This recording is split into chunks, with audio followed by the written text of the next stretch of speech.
بالله من الشيطان الرجيم بسم الله الرحمن الرحيم السلام عليكم ورحمة الله وبركاته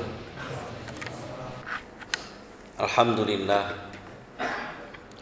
لله الذي نحمده ونستعينه ونستغفره ونعوذ بالله من شرور أنفسنا ومن سيئات أعمالنا من يهده الله فلا مضل له ومن يضلل فلا هادي له أشهد أن لا إله إلا الله وأشهد أن محمدا عبده ورسوله اللهم صل وسلم على سيدنا ومولانا محمد وعلى آله وأصحابه أجمعين أما بعد وقال الله سبحانه وتعالى في القرآن العظيم وهو أصدق القائلين أعوذ بالله من الشيطان الرجيم بسم الله الرحمن الرحيم يا أيها الذين آمنوا اتقوا الله حق تقاته ولا تموتن إلا وأنتم مسلمون وقال أيضا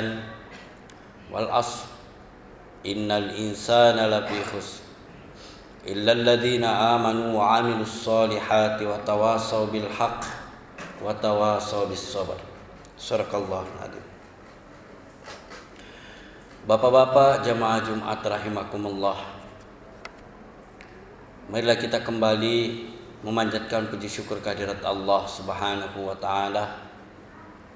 Oleh karena rahmat, hidayah serta taufiknya lah sehingga kita masih diberikan kesehatan, diberikan kekuatan dan keimanan, sehingga kita kembali berkumpul di tempat yang barakah ini guna melaksanakan salah satu kewajiban kita berupa salat Jumat secara berjamaah.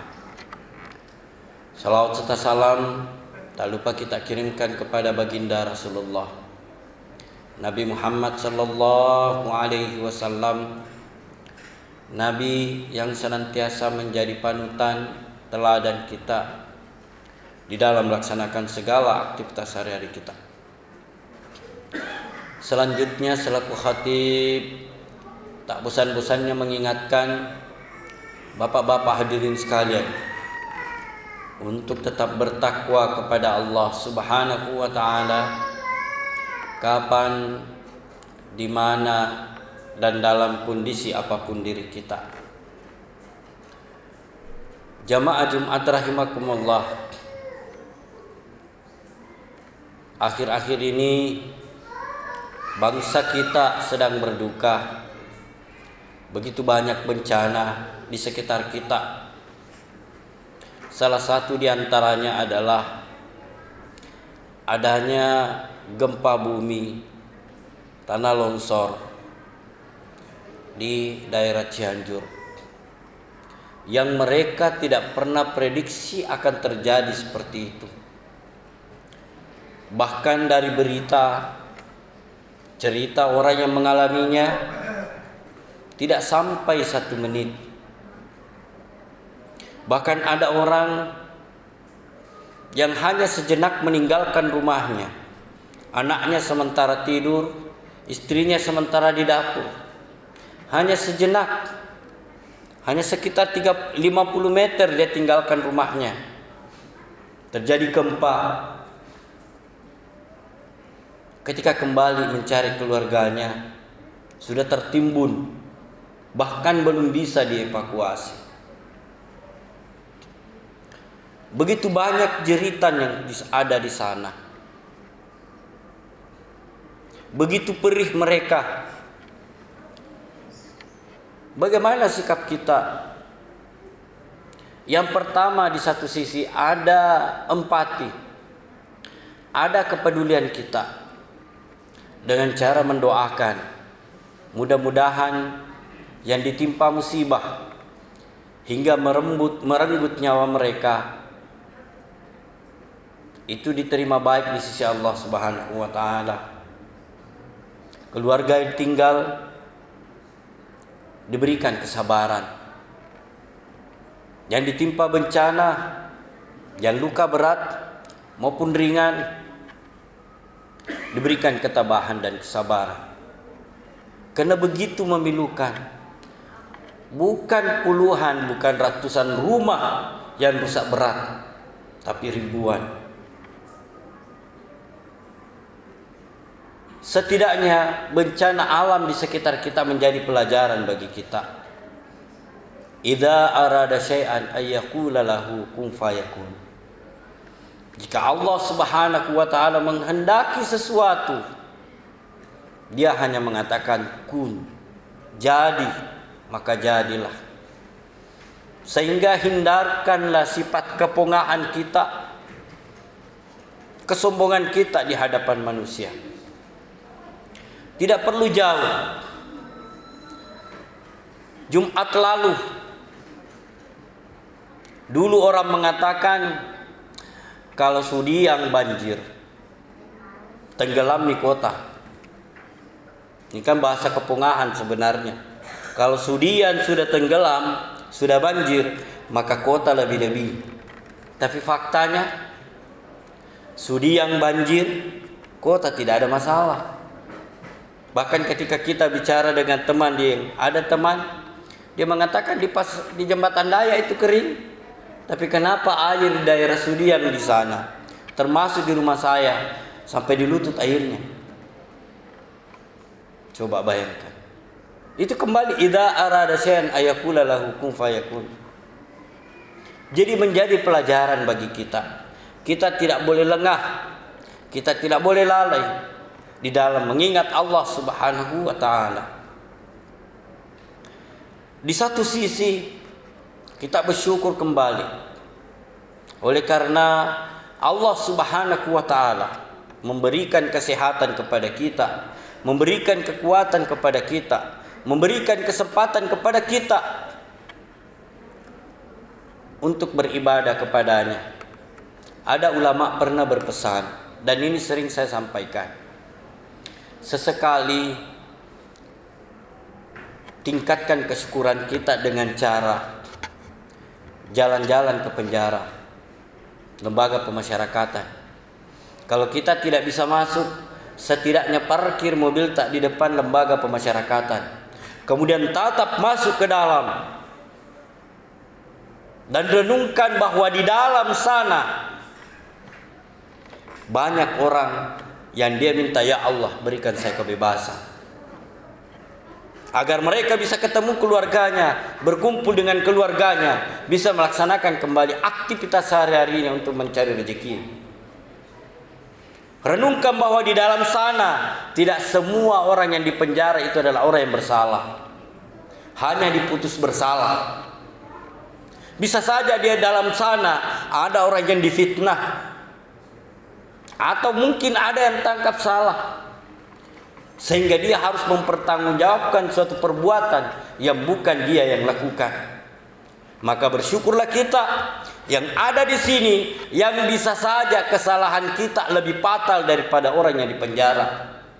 Hanya Allah Subhanahu wa taala melindungi kita dari mata manusia, dari hukum manusia, agar kita tidak berada di dalam sana.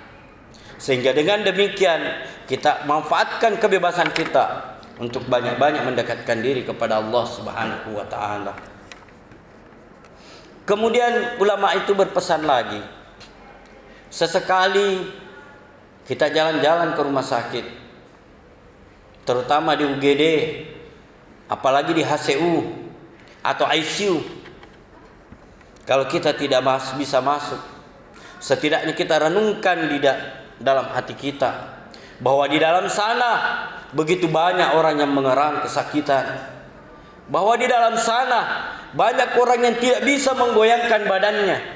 Di dalam sana terutama di HCU dan ICU, ada orang yang di sana sini ada selang, di hidung ada selang, di mulut ada selang, di kemaluan ada selang, di perut ada selang.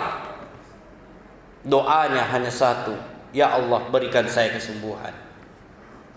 Belum lagi keluarganya yang menunggu di luar karena tidak boleh berkumpul di dalam. Apa yang mereka minta? Ya Allah berikan kesembuhan keluarga saya. Mereka meminta, ya Allah berikan saya kesembuhan agar saya bisa banyak-banyak beribadah kepadamu. Jamaah rahimakumullah, maka bersyukurlah dengan kesehatan yang diberikan oleh Allah Subhanahu wa taala kepada kita, sehingga dengan kesehatan dan kekuatan itu kita bisa manfaatkan untuk beribadah kepada Allah Subhanahu wa taala. Kemudian yang terakhir, sesekali kita jalan-jalan ke pemakaman, pekuburan, kemudian menatap ke sana, bahwa di dalam sana yang dikubur itu tidak selamanya meninggal karena sakit. Banyak yang sehat kemudian tiba-tiba meninggal karena memang tiba ajalnya. Ada yang lama sakitnya, ada yang tidak lama. Yang meninggal di sana ada orang tua yang ratusan tahun, ada yang hanya puluhan tahun, bahkan ada anak-anak, bahkan bayi meninggal dunia. Di dalam kubur sana mungkin ada yang disiksa dan meminta kepada Allah Subhanahu wa taala agar mereka dikembalikan ke dunia untuk hanya beribadah kepada Allah Subhanahu wa taala. Olehnya itu, sebelum kita sampai pada titik itu, manfaatkanlah. Makanya Rasulullah sallallahu alaihi wasallam berpesan, "Igtanim khamsan qabla khamsin." Manfaatkan 5 sebelum datangnya 5. Hayataka qabla mautik. Hidupmu sebelum engkau mati. Ketika kita masih diberikan umur seperti ini, manfaatkanlah untuk beribadah kepadanya. Banyak-banyak mengingat kepada Allah Subhanahu wa taala. Wa sihhatika qabla sukmik. Sehatmu sebelum datangnya sakitmu. Seperti orang yang di rumah sakit tadi. Orang yang sakit meminta supaya sehat agar bisa beribadah kepadanya. Sekarang kita mumpung sehat, belum datangnya sakit, manfaatkanlah itu. Wa syababaka qabla haramik. Masa mudamu sebelum datangnya tua. Jangan berpikir bahwa nanti tua baru saya akan beribadah. Karena pertanyaannya adalah apakah kita akan sampai di umur tua? Terutama anak-anak muda. Jamaah rahimakumullah, jangan tunggu taubat di usia tua dan jangan menunggu tua baru bertaubat. Karena ajal mengintai kapan saja. Kemudian selanjutnya, waginaka qabla fakrik. Kayamu sebelum datangnya kefakiranmu. Ketika Allah memberikan kelapangan rezeki yang bisa kita keluarkan kepada saudara-saudara kita yang membutuhkan, maka berikanlah semampu kita. Jamaah rahimakumullah. Kemudian yang terakhir itu adalah waktu senggang kita sebelum datangnya kesibukan kita. Banyak orang dengan pekerjaannya sehingga lalai mengingat Allah Subhanahu wa taala. Dia tidak pahami, atau mungkin dia paham akan tetapi tidak menyadarinya bahwa rezeki datangnya dari Allah Subhanahu wa taala. Berkahnya rezeki bukan dilihat dari segi jumlahnya, akan tetapi bagaimana rezeki itu bisa bermanfaat untuk kemaslahatan hidup kita, baik fisik maupun perasaan kita. Jamaah rahimakumullah. Kemudian yang terakhir, hari ini hari diperingati yang disebut dengan Hari Guru Nasional Indonesia. Bagaimana kita menghargai jasa para guru-guru kita. Dulu ada lagu tentang guru adalah pahlawan tanpa tanda jasa. Dulu kita diajarkan bagaimana menghargai guru, bukan cuma pada siswanya, bukan pada muridnya, bahkan orang tua pun bagaimana caranya menghargai guru dari anak-anaknya. Nah, sekarang kita bisa melihat kehormatan guru sudah mulai diinjak-injak. Wibawa guru sudah mulai dicabik-cabik. Ketika guru memberikan nasihat kepada anaknya, mungkin karena sedikit tegas, anaknya melapor ke orang tuanya. Orang tuanya pukul gurunya. Ada orang tua yang menggunduli guru anak-anaknya. Dulu kita ketika melakukan kesalahan di sekolah, dipukul oleh guru, bukan cuma tangan, terkadang kayu. Tidak berani melapor ke orang tua. Karena kenapa? Orang tua menyerahkan sepenuhnya pendidikan anaknya ke gurunya. Sampai apa pesan orang tuanya? Tabe tuang guru. Yang penting didik anak saya. Yang penting tasisanga nyawana. Begitu tegasnya orang tua menyerahkan anaknya kepada guru. Kita sekarang ditarik telinganya anaknya. Dia mengatakan, ternyata ikut jajian ini. Saya yang lahirkan. Tega-tegam kasih begitu anakku. Saya tidak pernah pukul anakku. Itu yang terjadi. Dulu kita kalau melapor dipukul sama guru, orang tua menambahi pukulannya, bahkan lebih parah. Kenapa? Karena nakal kona. Tidak ada guru yang menghukum siswanya karena marah, benci, dendam. Tapi itu adalah ta'dib, pendidikan. Sekarang ada undang-undang perlindungan anak, tapi tidak ada undang-undang perlindungan guru. Ketika anak bermasalah berhadapan dengan orang tua, ujung-ujungnya guru pasti salah. Karena kembali kepada undang-undang perlindungan anak. Makanya sampai ada candaan mengatakan untuk menjadi guru, yang pertama harus sarjana hukum, harus mengetahui hukum atau ada linknya dengan pengacara dan hakim. Karena kapan tidak kita akan dilaporkan di pihak berwajib. Yang kedua, guru harus punya bela diri. Karena kenapa? Itu tadi ada guru yang diborongi anak muridnya, bahkan murid bersama orang tuanya memborongi gurunya. Di mana letak wibawa guru? Alhamdulillah dengan adanya pembelajaran daring kemarin dengan pandemi COVID-19, kita rasa nih bagaimana mendidik anak. Berapa je anak kita, Pak? Nah sisanya diajar. Nah bagaimana dengan guru menghadapi puluhan anak dengan beragam karakternya? Begitu sulitnya. Olehnya itu mari kita sama-sama menghargai jasa para guru kita. Ketika ada masalah dengan anak kita, tanya baik-baik anak kita. Jangan langsung guru disalahkan.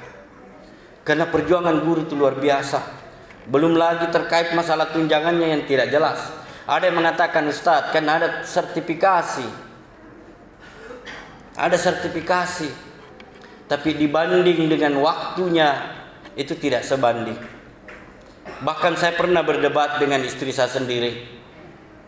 Kebetulan saya guru. Istri saya dokter, spesialis. Banyak gajinya. Dibanding kita jauh sekali. Spesialis bisa sampai 70-an per bulan. Kita 7 juta. Itu pun ada sertifikasinya, ada gaji pokoknya. Belum lagi hal-hal yang lain. Sampai dia mengatakan, mudah-mudahan tidak ada anakku yang menjadi guru. Tidak ada guru yang kaya, Pak. Kalau ada guru yang kaya, katanya pasti ada usaha sampingannya.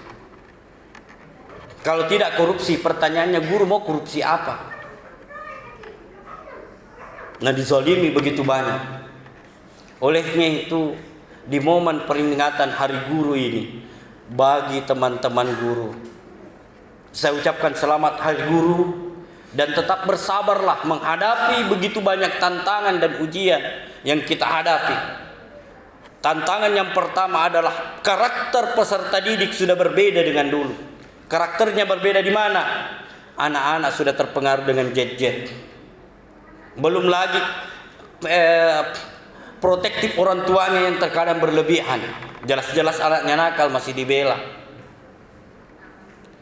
Dan macam-macam tantangan yang kita hadapi. Tadi sebelum kita melaksanakan Jumat, banyak kegaduhan dengan lato-lato. Saya terkadang mengatakan, mungkin agak mending anak-anak main itu daripada gadget. Bahkan kalau perlu itu di kelurahan-kelurahan adakan lomba itu. Karena kenapa? Bunyi itu menjadi gaduh, tidak nyaman di telinga kalau tidak ada fokus untuk ke sana. Tapi coba kalau sekali dilombakan, itu akan menjadi enak didengar dibanding anak-anak main game. Cuma itu tadi, kapan itu tidak menjadi perhatian, Kita tidak membandingkan mana lebih baik main lato-lato daripada main HP. Itu tadi, emosi akan muncul. Apalagi kalau kita sakit gigi, sudah.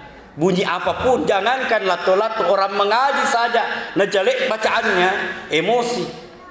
Apalagi itu tadi. Jamaah rahimakumullah. Mungkin ini yang sempat saya sampaikan yang kesimpulan bahwa marilah kita mengevaluasi diri. Dengan begitu banyaknya bencana alam di sekitar kita, menjadi pembelajaran bahwa jika Allah berkehendak terhadap sesuatu, Dia hanya mengatakan jadi dan jadilah. Kemudian yang kedua, setidaknya menjadi pelajaran bagi kita bahwa sebelum datangnya yang 5, perhatikanlah yang 5 itu. Hidup sebelum mati kita, sehat sebelum sakit kita, masa muda sebelum datangnya tua, kemudian masa adanya harta kita sebelum jatuhnya miskin, dan yang kelima adalah adanya kesempatan kita sebelum datangnya kesibukan. Kemudian jadikan hal-hal di sekitar kita menjadi pelajaran. Jalan-jalan ke rumah sakit, melihat begitu banyaknya orang sakit, sehingga kita bisa merasakan nikmatnya sehat. Kemudian jalan-jalan ke penjara, supaya kita bisa merasakan nikmatnya kebebasan. Dan yang terakhir adalah jalan-jalan ke pekuburan, supaya kita merasakan nikmatnya hidup.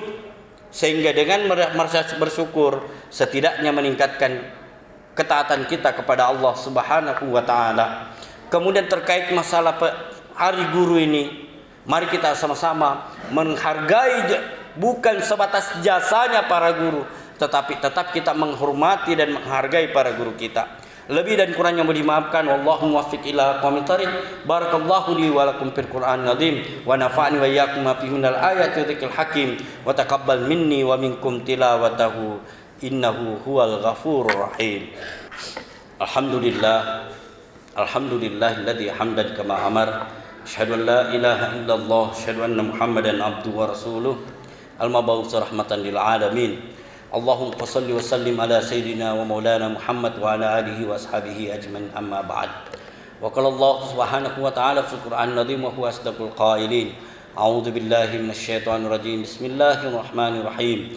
Ya ayyuhalladzina amanu taqullaha haqqa tuqatih wa la tamutunna illa wa antum muslimun. Wa qala aidan innallaha wa malaikatahu yusholluna 'alan nabi ya ayyuhalladzina amanu shallu 'alaihi wa sallimu taslima. Allahumma shalli ala sayyidina Muhammad wa ala sayyidina Muhammad kama shallaita ala sayyidina Ibrahim wa ala sayyidina Ibrahim wa barik ala sayyidina Muhammad wa ala sayyidina Muhammad kama barakta ala sayyidina Ibrahim wa ala sayyidina Ibrahim fil alamin innaka Hamidum Majid. Allahumma ighfir lil muslimina wal muslimat wal mu'minina wal mu'minat al ahya'i minkum wal amwat innaka samiun qaribun mujibud da'wat wa yaqadal hajat. Allahumma inna nas'aluka salamatan fid din wa afiyatan fil jasadi wa ziyadatan fil ilmi wa barakatan fil rizqi wa taubatan qabla al maut wa rahmatan indal maut wa maghfiratan ba'dal maut. Allahumma hawwin 'alaina sakaratil maut wa najatan minan nar ya rabbal alamin.